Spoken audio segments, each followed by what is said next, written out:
लगातार 4 दिन हलान आज वर्षा होछे और ये वर्षा रे सबू डुली खेत पूरा भरी गलान।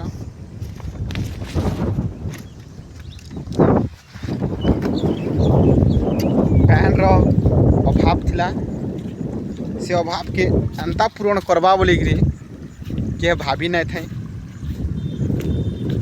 अब आज देखो जेन आड़े देखे खाली पैन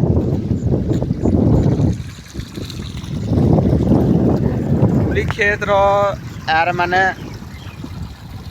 जेन हिसाब से पैन संभल नहीं पारिक सब फाटी